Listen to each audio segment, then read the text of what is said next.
واحتملها الرجال على أعناقهم، فإن كانت صالحة قالت قدموني قدموني، وإن كانت غير صالحة قالت يا ويلها أين تذهبون بها،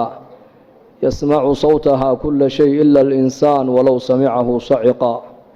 أو كما قال صلى الله عليه وآله وصحبه وسلم. حمدا لله، ilaahay baan ku mahadinaynaa masaajidka jaamica ee nagu soo kulmiyey. wallaahi kulligeen waxaan doonaynaa maaragtaana ilaahay inaan u dhowaano. a'immadeenna iyo culimmadeenna akhyaarta ee khayrka badan leh masaajidka ay nagu soo dhoweysay iyo majmaceenna barakaysan, keenna hadlaaya iyo keenna lala hadlaaya, inteennuba waxaan u baahannahay ilaahay inaan u dhowaano, inaan ilaahay u dhowaano, oon aakhiradeenna u diyaar garowno, oo adduunyadan aan ka qaadana diin waxaan ahay ninka ka qaata u khasaaray. nolosha adduunyadu way bilaabantaa wayna dhammaataa. ilma dhashay haddaad maqasho noloshii adduunyada ayaa u bilaabatay. hebelow dhintay haddaad maqashona noloshii adduunyada ayaa ka dhammaatay. aakhiraduna way bilaabantaayo iyadu dhammaad ma leh. haddaad maqasho hebelow dhintay noloshii adduunyada ayaa ka dhammaatay, aakhiradii weynanka badnayd baana u bilaabantay. hebel baa go-ay. inaku markaan maqallo markaaba waxaa la isweydiiyaa daday adduunye muxuu ka tegey. caalamka samadoo dadka khalqiga ku noole malaa'igtuna waxay isweydiiyaan hebel maxaa ka soo horreeyey. inaku markiiba waxaan isweydiinaynaa markaan maqalno hebel baa go-ay muxuu ka tegey, laakiin malaa'igtu waxay isweydiinayaan maxaa ka soo horreeyey. nebigeennu calayhi salaatu wasalaam waa kay noo sheegee lahaa, meydka marka la qaadaayo buu nebigu yidhi degta la saarto ee nacashka la saaro, naftaa la sii waday hadday ahayd naf wanaagsan oo ilaahay taqaana oo adduunka dusheeda ilaahay amarkiisa qaadatay hadday ahaydna waxay leedahay anu wan liibaanay horay ii geeya bay leedahay, qabrigayga horay ii dhiga. haddii naftaa la sii wada ay ahayd naf ba-an oo xun oo mujrimada oo dembi badan oo shar badan hadday ahaydna waxay leedahay tani way khasaartay, halkee baad ku wadaan. hadalka naftaasi ay leedahay cid kasta ayaa maqlaysa buu rasuulku yidhi, ilaa jinkiiyo insaga un baanan maqlayn. hadday labadaa la maqashiin lahaana dadku ismay aasayna way argagixi lahaayeen buu nebigu yihi calayhi salaatu wasalaam. maanta waa adduunya, berri waa aakhiro weeyaan. maalin buu nebigu arkay saxaabadiisa iyagoo meel fadhiya oo sheekaysanaya, laanna saxaabadu bashar bay ahaayeen. cabdillaahi bni cumar bnu khadaab baa lagu yidhi, asxaabta nebi maxamed may qusli jireen? haa way qusli jireen buu yidhi, laakiin iimaanka qalbigooga ku jira ayaa buuraha ka weynaa buu yidhi. malaa'ig may ahayna bashar bay ahaayeen. sida innaku aan u shaqaysanay u shaqaysanayeen, sida innaku reere iyo ubad aan u leenahay si ka badan bay u lahaayeen, laakiin qulubtooda waxaa ku weynayd ilaahay baa ku weynaa, diinta ayaa ku weynayd, aakhirada ayaa ku weynayd. maalin maalmaha ka miduu nebigu arkay jamac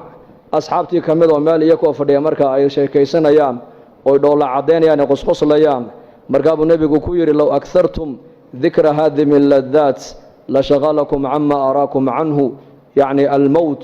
haddaad macmacaan dumiyaha xasuustiisa iyo sheekadiisa aad badsan lahaydeen buu nebigu yidhi, qosolkaa aan nigu arkaayo waad ka mashquuli lahaydeen buu nebigu yidhi calayhi salaatu wasalaam. haddii asxaabtii nebi maxamed ay u baahdeen mar walba inuu nebigu dul joogo, uu ilaahay xasuusiyo, uu dhimashada xasuusiyo, uu aakhirada xasuusiyo. innakoo maanta zamankan joogna zaman alfitan, zaman fitanta iyo mashaakilka ay bateen iyo fasaadku meel walba uu yaallana, inteen uga baahi badannahay asxaabtii nebi maxamed in mar walba layna xasuusiyo ilaahay la kulankiisa, aakhira inay jirto in lagu xasuusiyo, inuu qabri kaa dambeeyo in lagu xasuusiyo. waa arrin lagama maarmaan oo kulligan aan u wada baahannahay. haddaad badin lahaydeen buu nebigu yihi macmacaan dumiyaha warkiisa iyo sheekadiisa, qosalka aan nigu arkaya buu nebigu yihi calayhi salaatu wasalaam, maad haleesheen maanad qososheen, waad ka mashquuli lahaydeen buu nebigu yihi calayhi salaatu wasalaam. waagii barye iyo gabalkii dhacaba maalin kasti waxa uu bini aadamku u sii dhowaanayaan waa qabriga weeyaan. qabriguna marka uu hadlayaa wuxuu leeyahay, anu gurigii keliga ayaan ahay, anu gurigii darxiga u saaxiibka ahaa baan ahay, anu gurigii madoobaa baan ahay. waxaad iga shaqaysato unbaad isoo dhiganayso iga heli doontaa. nin reer madiino ansaariya janaasadiisii buu nebigu raacay calayhi salaatu wasalaam. markii qabrigii la geliyey iilka la duldhigay ayuu nebigu saxaabadiisii ku yidhi, istakfiruu liakhiikum wasaluu lahu tahbiit fainahu al'aana yus'al buu nebigu yihi calayhi salaatu wasalaam. walaalkiin ilaahay dembi dhaaf u weydiiya su-aashii qabriga hadda la weydiinayaaye qowlka xaqa in lagu sugana ilaahay u weydiiya haddaa su-aashii qabriga la weydiinayaa buu nebigu yihi calayhi salaatu wasalaam oo su-aasha qabriga waa maxay waa saddexdaas su'aalood weeyaan man rabbuka man nebiyuka maa diinuka mar allii markaa qofka innaku aan dhigno qabriga een ka imanno ka u dambeeya ka soo dhaqaaqaya shanqadhiisa la maqashiin buu nebigu yihi calayhi salaatu wasalaam laba malag baa u iman doonta alfataanaan deedna way fadhiisinayaan qofka saddexdaas su'aalood bay qof walba weydiinayaan hadduu boqor yahay waa la weydiin hadduu caalim yahay waa la weydiin hadduu maaragtaane weli yahay waa la weydiin hadduu faasiq yahay waa la weydiin bashariyadda adduunyada ku nool oo dhan saddexdaas su'aalood waa lala sugi doonaa man rabbuka ayaa ku rabbaynayey ayaa ku quudinayey ayaa ku arsaaqayey ayaad caabudaysay ayaad baryaysay ayaad rajaynaysay ayaad tala saaranaysay maa diinuka diintaadu maxay ahayd dhaqankaagu muxuu ahaa maxaad dhaqan ka dhigatood ku dhaqmaysay man nebiyuka ninka laynaga soo dhex saarayna maxaad u taqaanay marka qofkii muuminka adduunyada dusheeda ilaahay garanayay ee iimaanka qabay ilaahay baa yidhi yuthabbitu allahu aladiina aamanuu bilqowli athaabiti fi lxayaati addunya wa fi alaakhira wayowma yaquumu alashhaad ilaahay tabaaraka wa tacaala qofka muuminka iimaanka qaba saddexdaas su'aalood ee qabriga qof walba lagu weydiinayo ilaahay baa qofka muuminka ku sigi doona oo ilaahay baa jawaabta haleeshiin doona walaalayaal ilaahayna haynagu sugo allah haynagu sugo allahna inoo dhib yareeyo saddexdaas su'aalood baan qof kasta la weydiin doonaa marka muuminkii adduunyada dusheeda ilaahay kaga baqaayay ilaahay maad arkin laakiin rumee makhluuqaa kuu muuqda makhluuqaad arkaysaa laakiin khaaliqa lama arko adduunka inta la joogo jidhkaad arkaysaa laakiin ruuxda lama arko adduunyadaad arkaysaa laakiin aakhirada lama arko inta adduunka la joogo manaaficda lacagtaad arkaysaa laakiin manfacadda salaada iyo manfacadda thawaabka ma arkaysid waa qayb aakhira taa lagugu tusin doonaa shayga maanta mushaahadaadka inoo muuqda ayaa hadhow toola noqon doona muqayabaat wax kaa qarsoomay buu noqon doonaa shayga qaybka maanta kaa qarsoon waxa uu noqon doonaa wax hortaada imaadood aragto ayuu noqon doonaa maanta adduunyada inoo muuqato aakhira inooma muuqato laakiin qofku markuu adduunyada ka intiqaalu dhinto laqad kunta fii gaflatin min haada fakashafnaa canka khidaa'aka fabasaruka alyawma xadiid waxaa la odhan doonaa daah iyo xijaab ayaa kaa saarnaa noloshan laakiin maanta daah iyo xijaabkii kaa saarnaa waan kaa qaadnee araggaaguba waa xadiid baa qofka la odhan doonaa oo adduunyadii baa noqon doontaa qayb bay noqoni doontaa ciyaalkiisii iyo dumarkiisii iyo daarihiisii iyo adduunyadiisii iyo lacagtiisii waa laga qarini doonaa waxaa markaa uu arki doonaa camalkii adduunyada uu soo qabtay hadduu shar ahaana wuxuu arki doonaa cuquubadiisii iyo cadhadiisii hadduu cuquubadii ilaah iyo cadhadii buu arkayaa hadduu khayr ahaana thawaabkii iyo ajarkii iyo khayrkii iyo xasanaadkii buu arkayaa adduunyadii waxay noqonaysaa wax kaa qarsoomay aakhiradiina wax ku muuqatay noqoni doontaa markaas marka ilaahay tabaaraka wa tacaala adduunka inta aan joogno lama arki karayo laakiin aayaadka ilaahay baa la arkayaa wa min aayaatihi alleylu waannahaar habeenku waa aayad weeyaan aayad waa maxay macnaheegu waa calaamo ilaahay jiritaankiisa lagu garanayo maalintu waa calaamo ilaahay jiritaankiisa lagu garanayo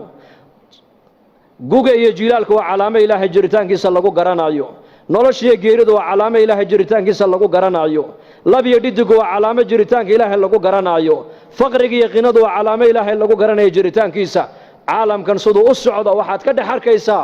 in ilaahay nidaamkiisu caalamka uu shaqaynayo laakiin nidaamka ilaahay caalamkan uu ku maamulayo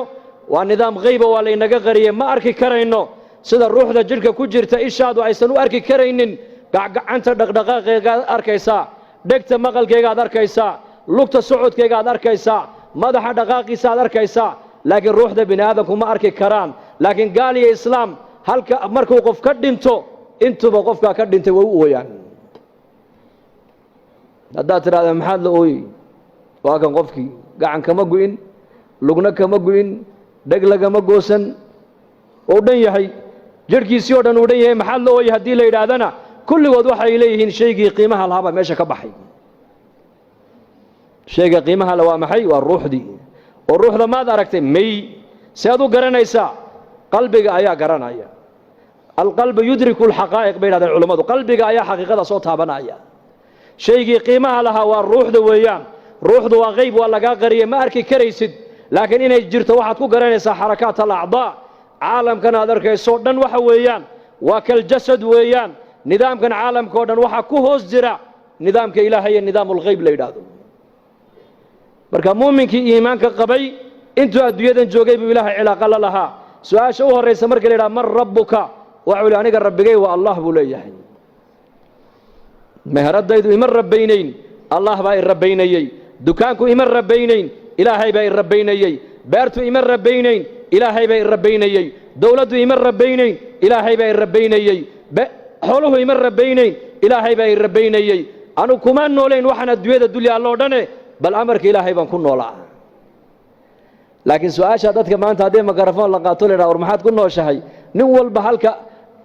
ay asbaabtu ay ka soo gasho dakhligiisu halkuu ka soo galabo markaaba kuu sheegi mid muxuu ku odhan wallaahi meherad yaroo halkan ku taallaan ku noolahay mid wuxuu ku odhan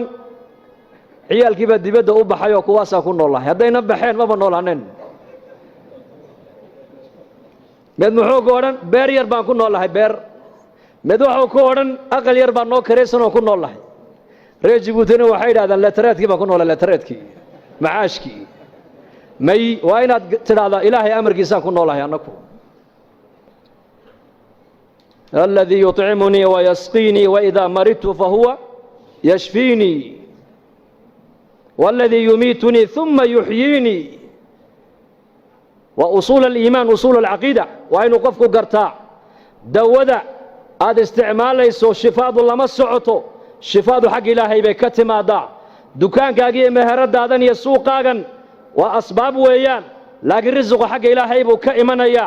وإن أدقرتا ربك والله ويان معبودك وإلهي ويان كعبادة متيستوى إلهي ويان كبريادة متيستوى إلهي ويان كرجاها متيستوى إلهي ويان كعبسدة متيستوى إلهي ويان كليجي رجي كليجي كعبسو كليجي بريو باهداد كليجي وشيغو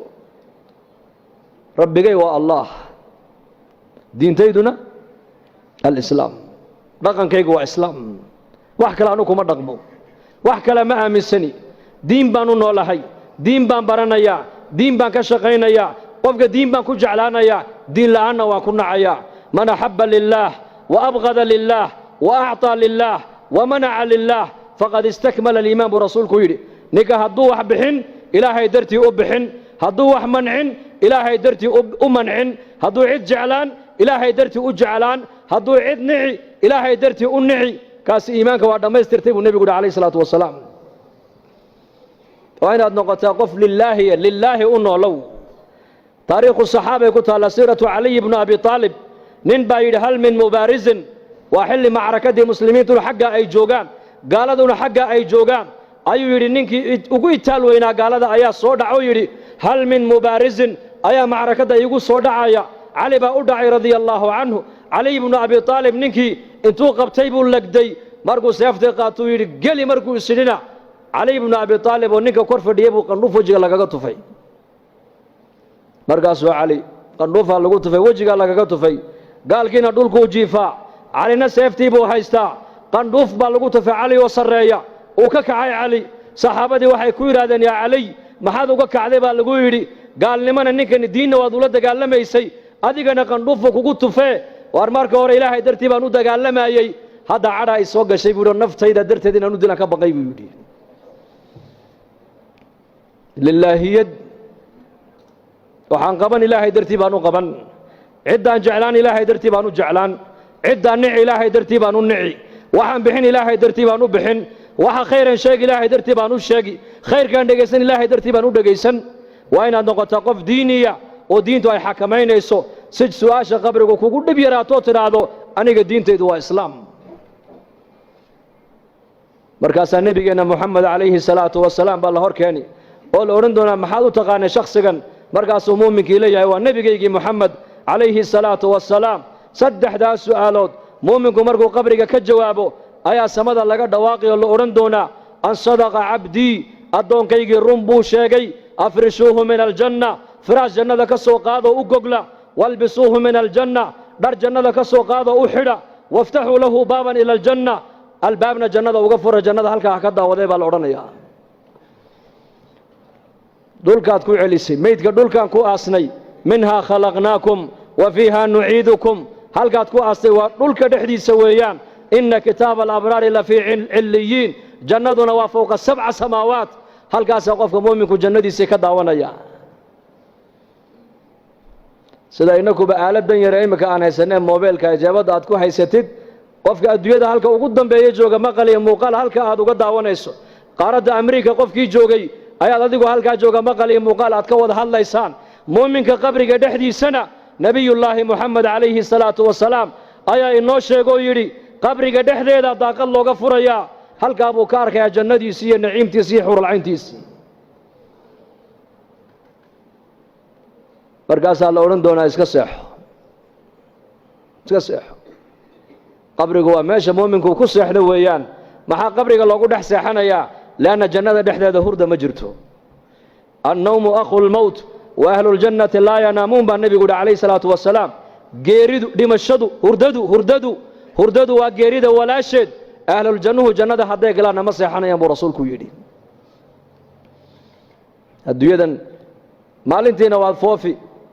waa macaash kasbi xalaalaad ka soo shaqaysan waad cibaadaysan waad soo daali habeenkii baad yar seexan si daalka lagaaga bi'iyo ahlul jannuhu maxayna la seexanaynin waxay la seexanayn waan kuu sheegayaa laa yamassuhum fiiha nasab wamaa hum minha bimukhrajiin baa ilaahay yidhi ahlul jannuhu jannada haddii ay galaan jannada dhexdeeda wax tacab oo daal oo soo gaaraya ma jirto jannada ay galeen kuwa ka baxaya ma aha marka ma badaalayaan ma walwalayaan ma walbahaarayaan ma gaboobayaan ma dhimanayaan ma bukoonayaan waxay tabanayaan ma jirto waxay niyada ku qabtaan waa la hor dhigayaa marka wax daalinaya oo ay u baahdaan inay seexdaan si daalku uga baxo maba jirtaba marka meesha muuminku ku seexanaya waa qabriga weeyaan ونفخ في الصور فإذا هم من الأجداث إلى ربهم ينسلون قالوا يا ويلنا من بعثنا من مرقدنا هذا ما وعد الرحمن وصدق المرسلون وكي إلهي جل وعلا في سورة ياسين إنه قشيقي سورة أفوفينا با إلهي يري إسرافيل با سورة أفوفايا لأن نلقى كالصبح دونان لأن حق إلهي بالله سؤرين دونا مرقاسا قفك مؤمنك إيمانك لها وحاولا يحي وما حيب لا يا هرددي نقصو كعيي waan jiifnay waan hurudnay hurdada maxaa naga soo kiciyay buu leeyahay markuu arko khalqigii oo banka qiyaama sidaas ku dhex socdana wuxuu leeyahay maanta waa maalintii nebiyadu ay noo yabooheen ilaahay iyo rasuushiisuna run bay noo sheegtay buu leeyahay maanta waa maalintii la noo yaboohay yowm alqiyaama weeyaan marka noloshan adduunyadu waa maalin iyo habeen nolosha qabrigu waa habeen nolosha qiyaamuhuna waa maalin keliya نولش أدويدو وجعلنا الليل والنهار آيتين وآية لهم الليل نسلخ منه النهار بايل هيري آية الليل آية النهار نولش أدويدا أن كنا الله ومالين يهبين مالين تينا واد فوفيسا هبين كينا واد نسانيسا واد سيحانيسا قبرك هدين لقلنا وهل هبين ويان صبيحتها يوم المحشر وبرق يقولنا ومالك قيامها ويان يوم يدعو الداعي إلى شيء نكر خش عن أبصارهم يخرجون من الأجداث كأنهم جراد منتشر مهطعين إلى الداعي يقول الكافرون هذا يوم عسر بإله هيري نعم الدويدن انت اللي جوغو واحد جوغي سوا مالني هبين قبرك هدين لقو ديغنا وهبين كليا هبين كاسو النبي نوشي يري قبرك والله مدويان أما وروضة من رياض الجنة إما حفرة من حفر النار muuminkiina beerberaha jannada kamida looga dhigaya gaalkiina waxa looga dhigaya godgododka naarta kamida looga dhigaya ninna uu hurda oo 70 sano adduunyada uu soo daalay ayaa la leeyahay halka ha ku daalo ha ku nasto min aadam calayhi salaam laga bilaabo ilaa joogadeena wixii adduunyada bini aadan soo maray caalamul barzakh bay ku jiraan inna way hurda way nasanaysaa oo waxa qabriga dhibaato kuwa kale ku haysta war uma hayaan way hurdaan maalinka qiyaamaha suurta la afuufo bay qabriga ka soo bixi doonaan laysa ala ahli la ilaha illa allah wahshatun fi quburihim wala hasratun fi nusurihim وكأني أنظر إليهم وهم ينفضون تراب على وجوههم ويقولون الحمد لله الذي أذهب عنا الحزن إن ربنا لغفور شكور نبي عليه الصلاة والسلام وكيلها dadka adduunka dusheeda laa ilaaha illa allah ehelkeega noqda allah inaga dhigo qabriga markay galaan ku keliyoobi maayaan maalinka qiyaamaha markay soo baxaan xasrad iyo nadaamo iyo wax murug geliya arki maayaan waxaad moodaa buu nebigu yidhi inaan u jeedoon arkaayo ayagoo qabuurihii ka soo baxay oo ciidda intay iska hurgufeen ay leeyihiin alxamdu lilaahi aladii adhaba cana alxasan ilaaha waxaan ku mahadinnaa naxdintiiyo murugtii annaka naga qaaday rabbigay waa kii dhaafitaanka badnaa ee shakuurka ahaa weeyaan ee afcaasha wanaagsan ee addoonku la yimaado raalliga kaga noqday weeyaan dadna way soo baxayaan yowma alqiyaama maalinta sara joogga waa yoom qur-aanka yoom buu sheegay habeen ma sheegin yowma laa tamliku nafsun linafsin shay'a yowma yanduru almar'u maa qadamat yadaah yowma laa yanfacu maalun walaa banuun yowma tabyadu wujuuhun wataswadu wujuuh yowma aljamci yowma altagaabun yowma yaquumu annaasu lirabbi alcaalamiin yowma altagaabun yowma altaama yowma asaakha habeen ma maqlaysid habeen ka doondoon waa kaase qiyaamaha markuu ilaahay ka warramaayo waa maalin weeyaan habeen male waa maalin keliya wa fii yowmin kaana miqdaaruhu 50,000 sana yowmaidin tucraduun laa takhfaa minkum khaafiyah yowma tabyadu wujuuhun wataswadu wujuuh yowma ilaahay yidhi tabaaraka wa tacaala yowmkaasina qur-aanka ilaahay noogu sheegay waa 50,000 sannadood ibnu cabbaas radia allaahu canhuma mufasirkii qur-aanka wuxuu ku fasiruu yidhi 40,000 sano waa la joogi 10,000 sanona xisaabtaa ku dhammaani doonta buu yidhi 40,000 sano ayaa sidaa loo taagnaan doonaa 10,000 sanona xisaabtaa ku dhammaan doonta nin acraabiyo reer baadiya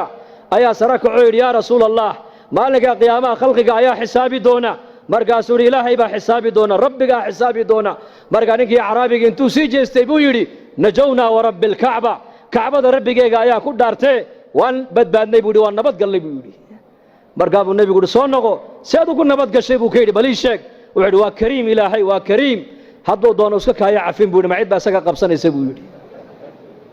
waa kariim kariim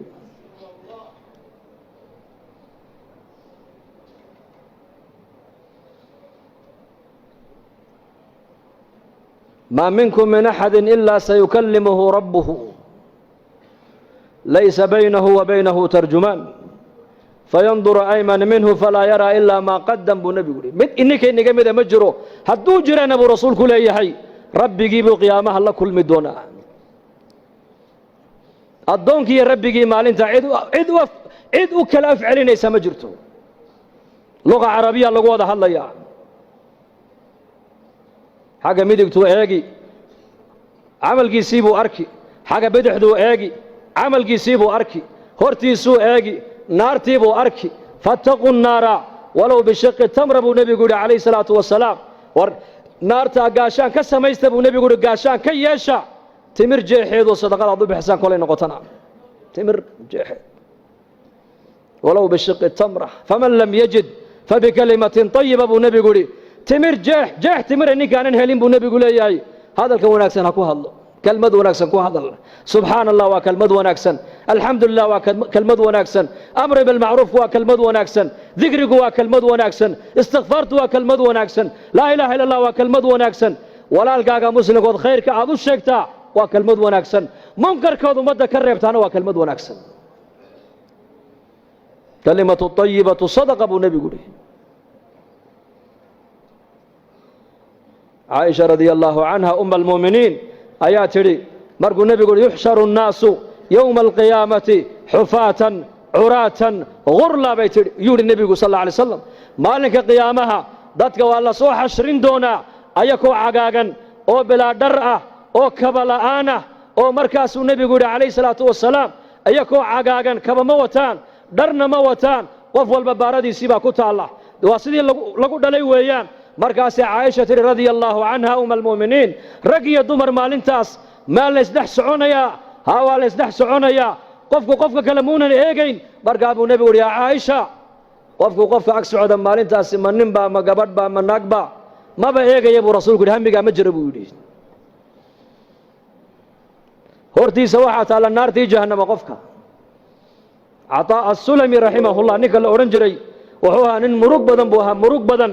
سلف الصالح soddon sano baa la yidhi ninkaasi dhulka mooyaane cirka ma eegin markaasaa lagu yidhi murugtan badani waa maxay baa lagu yidhi ma dadkani waxay ogaan baad adigu ogaatay baa laga yidhi dadka aniga waxba igama geline taydan anigu aan ka hadlayaa waxaan inii sheegayaa almowtu fii cunuqii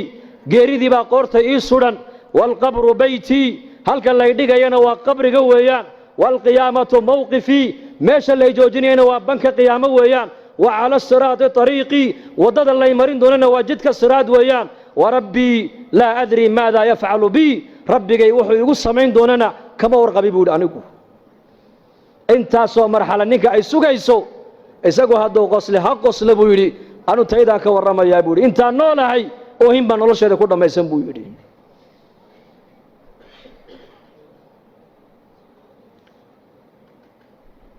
maanta waa adduunyo berritoola waa aakhiro weeyaan camalkaagaad la dhaadhacaysaa maxaad wadataa maxaan wataa anigu maanta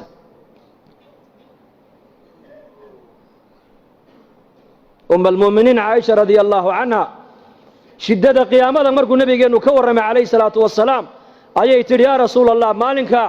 sara joogga ayaa u adkaysan karaya bay ku tidhi man yaqwa ayaa karaya bay ku tidhi 50 kun oo sannadood markaa buu nebigu yidhi caaisha qofka muuminka iimaanka leh ee adduunyada dusheeda ilaahay ku soo adeecay waa loo fudaydin salaada faradka intaad tukataan in laeg baa banka qiyaama looga dhigi buu yidhi inteen tukanay salaadii maqrib 3 daqiiqo 12 daqiiqo 13 daqiiqo muuminka iimaanka leh ee adduunyadan intuu joogo ka sahay qaatay ee ilaahay tabaaraka wa tacaala agtiisa wax sii dhigtay ee aakhirada ku sii xisaabtamay ee tallaabaduu qaadayaba eega aakhiradiisa hadalku intuu ka soo bixin qofka muuminka aakhraduu eegaa dhaqaalihiisa intuunan bixin aakhraduu eegaa meeshuu marayo aakhraduu eegayaa meesha aan u socdaa ma meel aakhiradeeda iga dhaawacaysaba mise waa meel aakhiradeeda waxii taraysa hadalka iga soo baxaya ma hadal aakhiradeeda dhaawacayaba oo dhib ii geysanaya ha dhowtoole mise waa hadal aakhiradeeda aan ku badbaadaayo dhaqaalahan bixinayo ma dhaqaalo aakhiradeeda ikabayaba oon aakhiro ku badbaadayaba oo ma meel fiican buu iigu dhacayaa mise aakhiradaydii buu dhaqaalahaas iga bixinayaa oon ka qabsadaa intay goorigoor tahay mu'minku wuu xisaabtamaya mu'minka adduunyada dusheeda ilaahay ku soo adeece ku soo caabuday salaadaa yare faradka inta uu tukanayey in la eg baa banka qiyaama looga dhigaya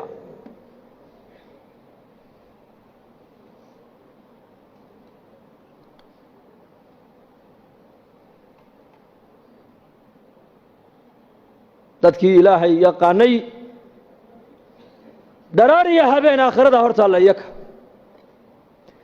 aakhiradu qofka hadday hortaalla maxay aakhiradu kugu saamaynaysa noloshaada aakhirada maxay kugu reebaysaa ma taqaanaa waxaad doonta ku hadli kari maysid waxaad doonta eegi kari maysid waxaad doonta cuni kari maysid sidaad doonta u noolaan kari maysid waayo dareenka aakhirada qalbiga hadduu galo dareenkaasaa xumaanta o dhan kaa joojinaya wanaag o dhanna kuu diraya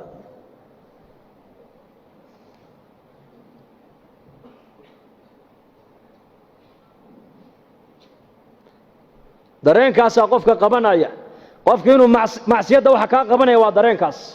dareenkaasi waa iimaan weeyaan iimaan ilaahay rumee aakhirana rumee ilaahay rumee aakhirana rumee waa labada nebiyadu dadkay ugu yeedhayeen nebi kastoo adduunka la keenay ummadda ilaahay xaggiisuu ugu yeedhay aakhiradana xaggeegu ugu yeedhay waxa ilaahay kaaga raalli noqona waa iimaan iyo camal saalix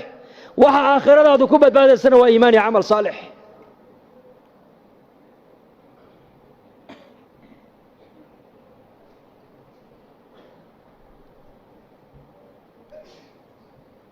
maalin maalmaha ka mida ayaa nebigeennu calayhi salaatu wasalaam magaalada madiinuu soo maray wuxuu arkay markaa saxaabada qaar ka mida aqal yaroo cariishee markaa ay dhisayeen markaa buu nebigu yidhi maxaad haysaan waxay idhahdeen aqalkan baa soo yar duusayo waan la tiirinaynaayo waan la dhidhisaynaa markaa buu nebigu yidhi wallaahi anu ma arko ilaa saacaddaa ka degdeg badan buu ka yidhi saacadda qiyaamada ka degdeg badan buu ka yidhi intaad aqalkaa dhisaysaan malagii suurta afuufayey waa israafiil calayhi salaam ayaa buuqii qaatay buu rasuulku yidhi foonintii buu qaatay lugihiina uu kala fidiyey markaasuu sidaa u haystaa idan ayuu sugayaa idan saxaabada rasuulku hadalkaa markay maqleen waxayba moodeen inay saacaddu berri ay dhacayso oo hadda suurta lagu dhifanayo markaasay yidhahdeen yaa rasuul allah maxaan idhahnaa noo sheeg markaa buu nebigu uhi waxaad tidhaahdaan xasbuna allahu wa nicma alwakiil dhahda wallaahi markuu aakhirada kala hadlaayo markuu jannada kala hadlaayo markuu naarta kala hadlaayo markuu qiyaamada kala hadlaayo dareenkoogu wuxuu ahaa si waxay jannadiiyo naartii hadda ay arkayaan isha ku hayaan innakana maanta maa sha allah dadka muslimiinta dareenkaasi maanta waa nagu yar yahay ilaa man raxima rabbi mooyaane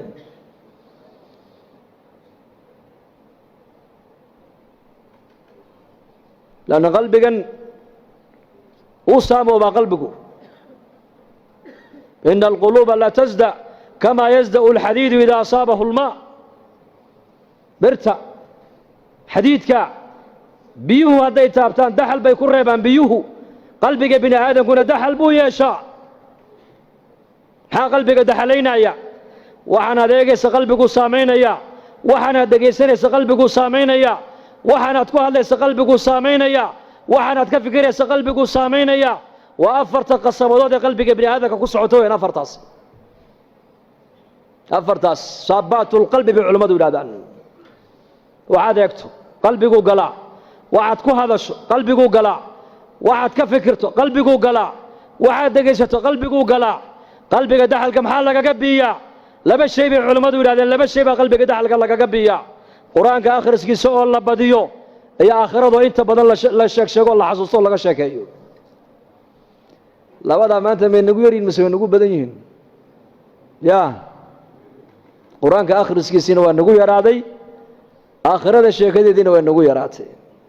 bal sheekada aakhirada saxaabadu maskiidka intay ka qaadaan bay suuqa aakhirada kaga sheekaysanayeen dadka muslimiinta ee zamankan joogana sheekadii adduunyada intay ka soo qaadaan dibadda ayay maskiidka dhexdeeda keenayaan isbeddelka nagu dhacay eega suuqa masaajid suuqu lmuslimiina ka musallaahum buu yidhi cali bnu abi aalib suuqu lmuslimiin aswaaqda muslimiintu waa sida masaajidooda oo kale weeyaan sida masaajidda ilaahay loogu weynaynaayo ayaa zamankii nebiga suuqana ilaahay loogu weynaynayey sida maskiidka dhexdiisa ilaahay aan loogu caasiyaynin ayaa suuqoogiina ilaahay aan loogu dhex caasiyeyn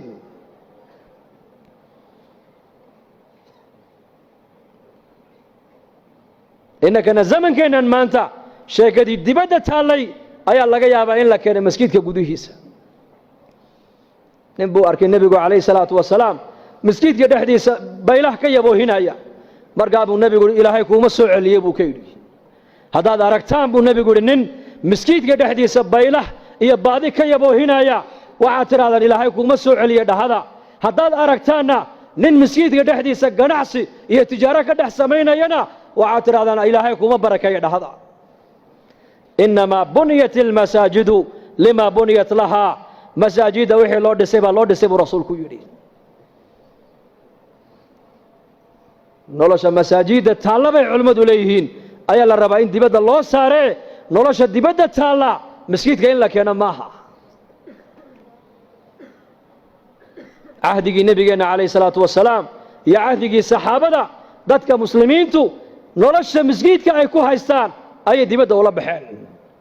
halkan ilaahay bay kaga baqeen dibaddana ilaahay bay kaga baqeen halkan ilaahay bay ku ammaaneen dibaddana ilaahay bay ku ammaaneen halkan aakhiraday ku weyneeyeen dibaddana aakhiraday ku weynaynayeen wallaahi siiraday ku taallaa cumar binu khadaab suuqa madiine intuu gala buu odhan jiray halkan ina fadhiisiya ilaahay saacadaha rumayne kaalaya cabdullaahi binu cumar intuu u yimaado tufayl buu ku odhan jiray ina mari raac buu odhan jiray xaggeen tagnaa suuqaan tagaynaa suuqa iyo way soo baxayeen haddana maalin kaluu yidhi ina mari raac haddana maalin saddexaad buu yidhi iraac waa cabdullaahi binu cumar in cumar binu khadaab iyo tufayl oo taabici ahaa maalkaasuu markaa dhowr cisho markuu suuqii ku celceliyey uu ku celceliyey buu ka yidhi ya bna cumar suuqa waad megaysaa maalin walba badeecadna kama soo iibsatid badeecadna uma iibgeysid badeecadna ma soo baayacdid meelaha dadku fadhiyaana nama fadhiisisid war halkan ina fadhiisi buu halkan noogu sheekee buu ka yidhi oo halkan diinta nagu bar sheekada saxaabadu diin bay ahayd markaa ibnu cumar baa ku yidhi waryaa kaagan caloosha buuranli innamaa naqdu min ajli asalaam waxaan u kala haynaa waxa weeyaan dadka inaan salaanno baan u kala haynaa buu ka yidhi assalaamu calaykum waraxmat ullaahi wabarakaatuhu baan u kala haynaa ودعاء ويان دعاء بانو كلهينا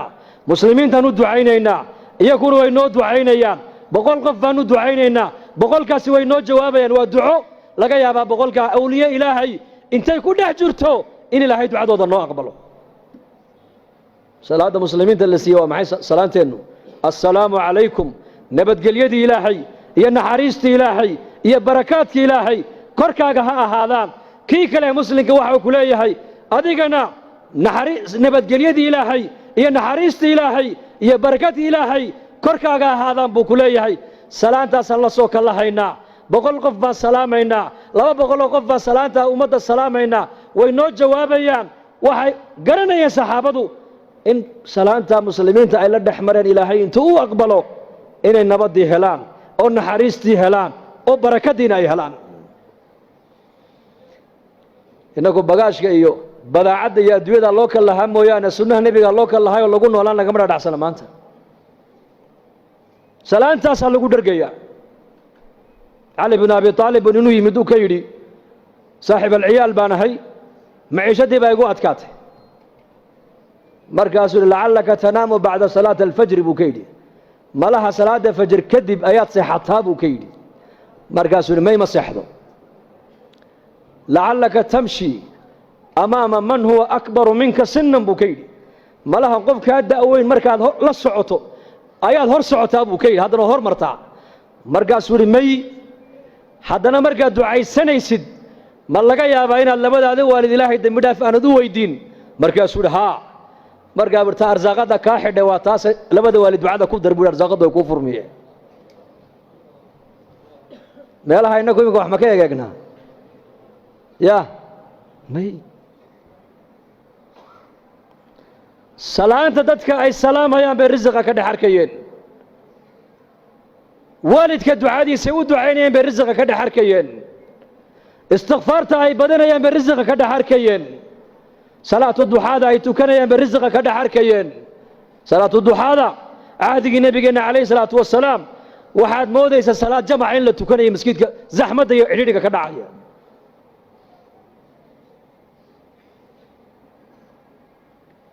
diintan ilaahay nooma siinin keliya inay aakhiro manfacadeedu nooga bilaabanto bal ilaahay diintan waxa uu noo siiyey inaan adduunkan iyo aakhiro aan ku dhargno ku libaanno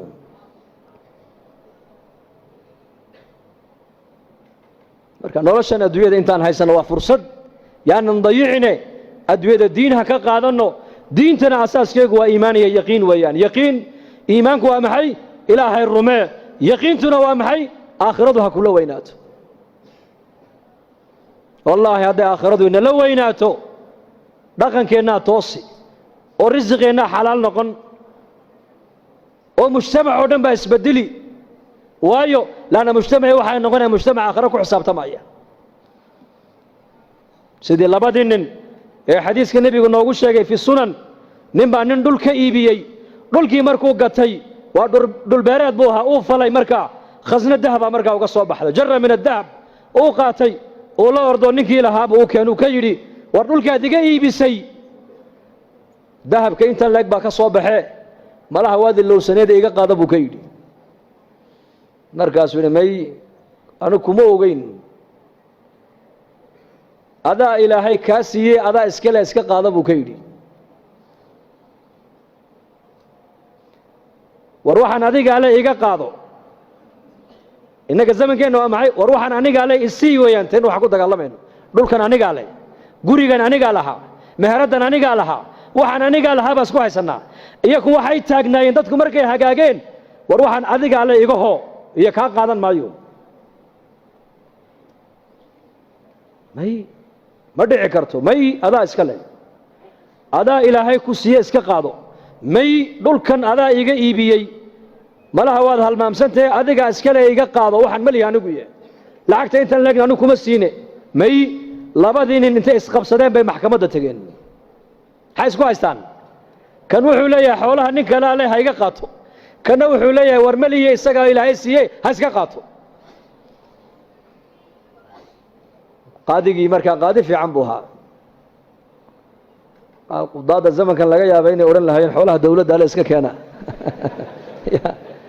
qaar baa iska fiican way jiraan laakiin kuwadda waxaa iska jira dawladda u shaqeeya moogtahay xoolaha dawladda iskale iska keena halka ka baxayno kuna moodan wuxuu yiri adu maxaa leedahay ubad wiil adiguna gabadh labada isku guuriya labadaana xoolaha siiya buu yiri balfirs islaahu waa ajiib halka haday islaahdo waa ajiib halka haday xumaato laakiin dhageyso qisad kale saddex nin baa nabi ciise raacday calayhi salaam siday ula socdeen ayay yimaadeen meel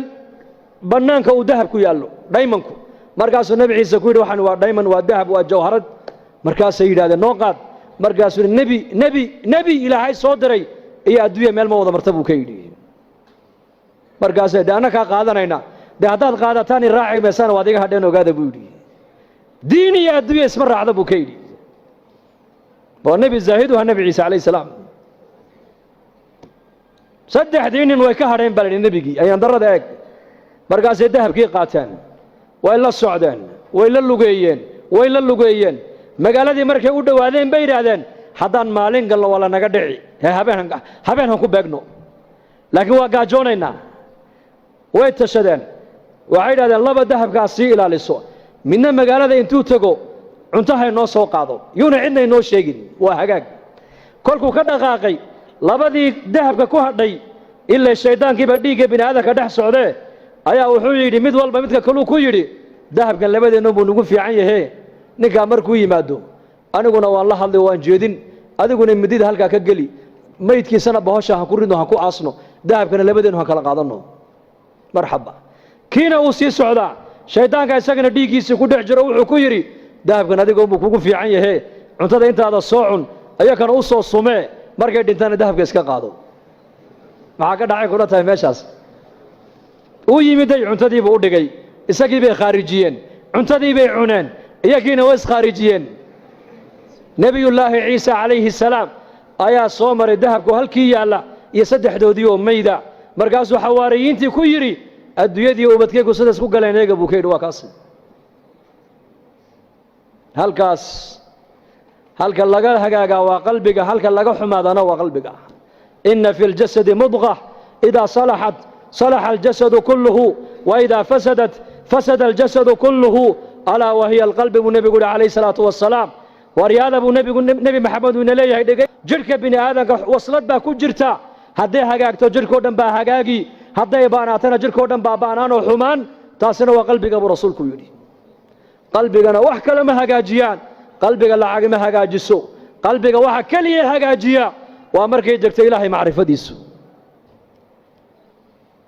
macrifatullah cuثmaan binu cafaan allah raalli ka noqdee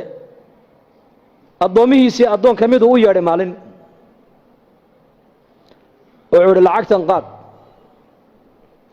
abudar alkhifaari u gee hadduu lacagtaa abudar hadduu lacagtaa kaa qaatana xor baa tahay buu ka yidhi xor waan ku xoreeyey abudarna markaa magaalada madiina dibaddeeduu deganaa ribda meel la yidhaah oo cuثmaan binu cafaan baa ku yidhi halkaa u gur adigu waayo waa nin zaahida buu ahaa qarnigii nebigaad mooddaa inuu joogo isagu dadkan taabiciinta ee diinta ku soo gadaal dambe ka yimid ay adduunyaday la yimaadeen oo dhanna uu nafinaya isagu dharkii nebi maxamed uu kaga dhintay buu sitaa weli cariishkii nebi maxamed uu ku ogaana uu galaa cuntadii cahdigii nebiga uu nebiga la cunayana weli uu cuna isagu abudar alkhifaariyi radia allahu canhu marka ninkii addoonka ah lacagtii buu la soo orday meesha ma soo dhigan nin baa lacag diidi kara soo sidaa ma ahinde ma nin baa lacag diidaya waa iska jecel lahay oo u yimiday uu salaamay wuxuu hi amiirkii mu'miniinta cuثmaan baan salaankaaga sidaa waan ka qaaday bal warran isaga ka warran daar alkhilaafa ka warran masjidkii nebiga ka warran muslimiinta xaalkooga ka warran markuu uga warramay ayuu yidhi lacagtana uu ii soo dhiibo wuxuu yidhi abudar u gee lacagtaas markaasuu yidhi maxaan ka dhigaa wuxuu idhi dee ha u kaalmaysta adduunyadiisa markaasuu yidhi u celiyo waxaad ka tidhaahdaa anigu uma baahniye cid iiga baahi badan baa madiine joogtee ciddaas sii ka dha buu yidhi innaga maanta lacag nin diidi karaa uu yar yahay maanta zamankan waayo waxay naga dhaadhacsan lacagtu waxbay tartaa iyaga waxaa ka dhaadhacsanayd may lacagtu wax ma tarto كواحتروا إلهي باهيدي إلهي باقي دبولايا حاجاتك إلهي باقي قومنايا وحنوبة هنا إلهي باقي هيعدك الوحي ما هيسو لعقو مبهني باكدا عسنة ديكا لكن إلهي أمر قسانو بهنا دعاء هيستا صلاة بان هيستا استغفار بان هيستا قرآن بان هيستا أعمال بان هيستا قلبي قنوح وكو حصله والدين وين أدوية معها markaasuu ninkii yaabay war iska qaado may u celi markuu arkay inuu ninka lacag uunan u jeedin uu qaadanayn ay runta u sheego wuxuu ku yiri amiirka wuxuu igu yiri hadduu Abu Dar lacagta ka qaato xor baa tahay buu igu yiri ar walaal adoonnimada han ka baxe i xoreeyo lacagtan iga qaado buu ka yiri markaasuu ka qaadan maayo waxa doonto akhri markaasuu iga qaado oo ina xariiso maxaa kuugu naxariistaa haddaad lacagta iga qaadato waan xoroobay buu ka yidhi wuxuu ku yidhi Abu Dar dhegayso hadalku ku yidhi eeg haddaad adigu qaadashada lacagta aan kaa qaaday aad ku xoroobayso anna addoon baan ku noqonayaa buu yidhi marka halka adoo aad ka baxday inaan anu galo ma jecli buu ka yidhi anu addoon xor aan ahay buu xor bas uu yaabay ninkii lacagta isagoo wada Cusmaan u keenay wuxuu yidhi waad ogeyd markaad igu lahayd hadduu lacagta kaa qaato xor baa tahay waad ogeyd ninkan inuu yahay nin aakhiro nin adduunyo u jeeda maaha Abu Dar al-Ghifari lacagta daliili mayno ha shaqaysan qofka muslimka lama leh laakiin adduunyada gacanta ku hayso diintaadii aakhiradaadana qalbigaaga ku hayso maanta adduunyadii nafuushay saxaabadu adduunyada sida faraska loo fuulo ayay u fuushanayeen iyaku adduunyada iyaka fuushanaa innakana maanta adduunyadii bay nafuushay maanta waa ka tukan kari laanahay diintii baan ka baran kari laanahay diinteenni waqti ku bixiya bay culimmadu leeyihiin waqti waa ku bixin kari laanahay maxayna haysta waxayna haysta waa adduunyada maxay kula doonaysaa adduunyadu inaad iyada la joogto bay doonaysaa hay ka tagin bay adduunyada ku leedahay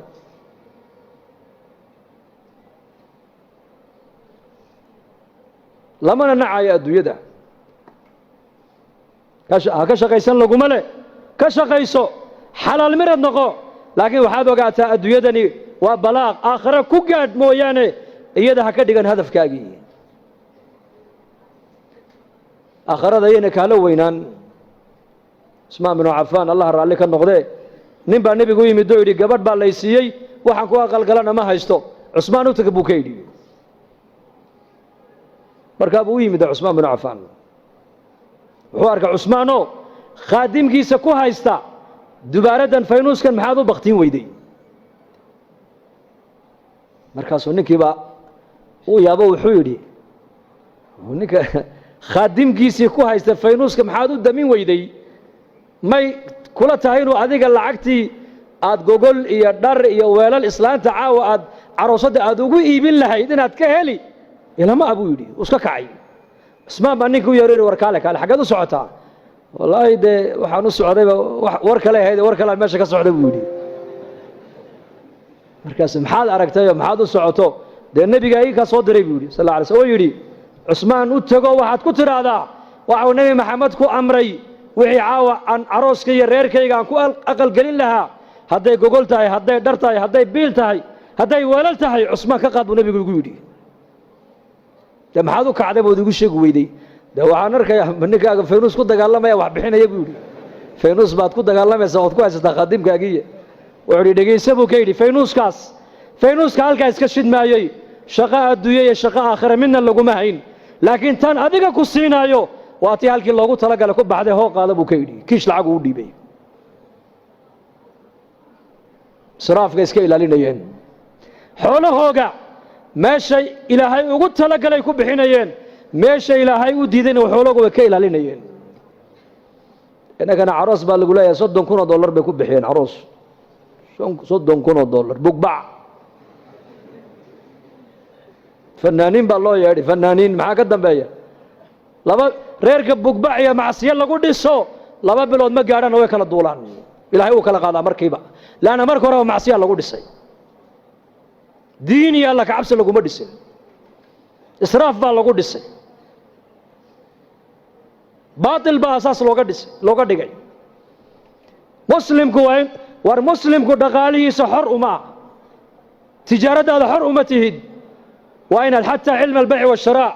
علم البيع والشراء علماء قالوا يويدي عثمان عمر بن الخطاب سوق مدينة انتو قالوا ورنجري لا يبيع في سوقنا هذا إلا من تفقه الدين ورياضة السوق يقع نوح كوي بين كرام مجرب عمر ورنجري إلا نن مسجد النبي انتو تقي علم البيع والشراء علماء كصبرتي مويانه إنك أنا ما أنت عيد والبقى نعصب بالوضوء شين يا تايلاند بلغوا الدولي هبريه بقى سعودة كلها شين هاو سعودة حاجة سعودنا والمؤمن وحال دونا هنا نقطة مؤمن لا بد أن نودك كوتا على إلا أدوية هذا كو إيجو إلا آخرة هذا كو إيجو آخرة هذا هنا أدوية كو سجن أدوية وإير وحن جوجنا إير ولا ليال إن تاير إن جوجنو إلهي هكذا بغنو ودين هكذا قادنو ودين تنا هم برنو ودين تنا هكذا شقينو وزمن هذاك بالجرا زمن كان لجرا المتمسك بدينه كالقابض على الجبر أبو نبي قولي والزمن النبي محمد سيشاقي كل يافر بقوله سنة كهر نيجا دين تمارين تير على وان حج سن وحوكت دقنان دونا نندا معلو دي بيبو رسول كيوري بالشدة تكون نوشا ما انت ايق ومجتمع خير كوكو يرادي شركو بطي ما شادو بحضا بيشادو حيكون عيسى ما وحي إلهي كفرحية بس وحي إلهي كعريسية مجتمع ومجتمع قفكو هدوين هذا ما أنت سنة النبي كفر هذيك وأتكان يسألون قبصدوا إلهي يقول نبي رأيه مويانه مركز زمن هذاك بانكو جرنا وحن كقبت بعدين ومحي رجوع إلى الدين إن الدين تنوصل نقولنا ودذلك الدين تا علماء مر بينه وقوب باقيان مساجد اللي قلنا هذين أيو مراكز اللي قلنا هذين أيو مدارس اللي قلنا هذين أيو اجتماعيات الله قبنا أيو ومد الله كل لو فكر أيو وردذلك الدين هذا ما أنت عالم كالسعوداء للرباع عامده إنه إن علماء أنت قرب جوكسته أن ملك اللي يود جسد إن شاء الله هذا تام قدونا ذلك الدين تا بس دقيستيال وناكسن ما نقولنا يا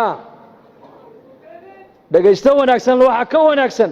دقيستوا من الدين ويان لكن وحال الله إن النقطة أديك الله قربا إن الدين تقيبت الله كقالته أتكقادا كرتا صحابة رسولكو نول بسلاحية دي لهي وقليي ومدو كو أنفعي كي علم لها علمك ومدو وحكو تري كي دقال لها دقالو ومدو وحكو تري كي رغنما لها رغنما ومدو وحكو تري كي وجاهد لها وجاهد دي سوء ومدو وحكو تري اسماء بن عفان عمر بن نبي قدري مكة مركز صلح الحديبية وكا عذر دارتي عمر وعد عنيقا ما يقول عثمان باكو مناسبة قولي عثمان باكو مناسبة عثمان بن نبي قدري دل وارنتي عثمان وادو تق خالد بن وليد جيس النمدي الرقا نمدو لها ومدو وحكو تري ما انتو سوى اسلامي بن نبي سيفته اوكيني سيفته نيقا قبب ويلي الله ندم بدا في ويدي معان كاكا قادا سيفته ايشاك انت اصلا مسلمين كلها يبو كيدي كا قادي مايه انت مسلمين كلها يسي ان كبدا ان العدو الهي كلها يسان كاقا رجيني قال بودي سيفته الهي دين دي سو جهاد والله رقنمدي بحاجه كلا لو بدل بس كي عالمك اها علمك ومدى كو انفعي كي دقال لها دقاليه سو مدى كو انفعي زمنك نبينا عليه الصلاه والسلام وحو نبيك دياريه امد نين والب صلاحيده كجرتا لو استعمالاyo diinta dadaalkeega marka inakuna kulligeen insha Allah ta'ala khayr bay naga muuqdo khayr jacayl bay naga muuqdo da insha Allah dadaalka diinta dhinac kastaba dadaalka diintu waa leeyahay wallahi waa runtan inii sheegi macallinka quraanka dhigaya dadaalka diinta qaybtiisii buu ka hayaa sheekha masaajidka darsiga umada marinaya dadaalka diinta qaybtiisii buu ka hayaa jamaacada ilaahay dartii u socda qaybtoodii bay diinta ka hayaan muhsinka dhaqaalihiisa masaajida iyo madaarista ku dhisaya diinta qaybtiisii buu ka hayaa qofka muslimku diinta intuu ka qaadan karo oo ka qaadan kara wa'tasimu bihablillahi jamac baa la sheegay jamac hal nin kasta muslima diintaasi wax waad u qaban kartaa war u qabo kalimada wanaagsan buu nabigu waa sadaqad كلمة ونكسر طريقة مسلمين تو أيمران نكي كجوية جيت كابو نبي يقول ها جنة وقلب رسول كوري جنة أكو أركب يقولي هو نيدي مسجد النبي مرق الله قدر إيمان يسي كقاعدة يسي مارك تاني واحد مسجد النبي كود عطيه كقاعدة يسي مرك دمتينا waa laga qariyo nebiga looma sheegina waa la aasay markaa buu nebigu yihi jannadaan ku arkay buu yihi jannadaan ku arkay jannadaan ku arkay maxaad iigu sheegi weydeen buu nebigu yihi khayrku yaryaraysi ma leh marka waanan inagu dheereeyey in sha allahu tacaala wixii wanaag iyo khayr soo dhex marayna ilaahay bay soo dhex mariyey anigana miisaanka xasanaadka allah ii saaro ikhlaaskana allah noo wada ziyaadiyo culimmadana soo dhaweysana waxaan leenahay jazaakum allahu khayr sheekh maxamed waxaan leenahay margeysaan u marti kumahiye waan deganahay ya deganahay ma sha allah ciyaalkii reerkii oo dhan baa jooga marka allahna naga wada raali noqdo kulligeen hada وصلى الله على سيدنا محمد بسم الله الحمد لله ثناء لله والصلاة والسلام على رسول الله صلى الله عليه وسلم اللهم اقسم لنا من خشيتك ما تحول به بيننا وبين معاصيك ومن طاعتك ما تبلغنا به جنتك ومن اليقين ما تهون به علينا مصائب الدنيا متعنا اللهم بأسماعنا وأبصارنا وقواتنا أبدا ما أبقيتنا واجعله الوارث منا واجعل ثارنا على من ظلمنا وانصرنا على من عادانا ولا تجعل مصيبتنا في ديننا ولا تجعل الدنيا أكبر همنا ولا مبلغ علمنا ولا إلى النار مصيرنا واجعل الجنة هي دارنا ولا تسلط علينا بذنوبنا من لا يخافك فينا ولا يرحمنا اللهم اشف مرضانا ومرضى المسلمين وارحم موتانا وعاف مبتلانا يا مقلب القلوب ثبت قلوبنا على دينك سبحان ربك رب العزة عما يصفون سلام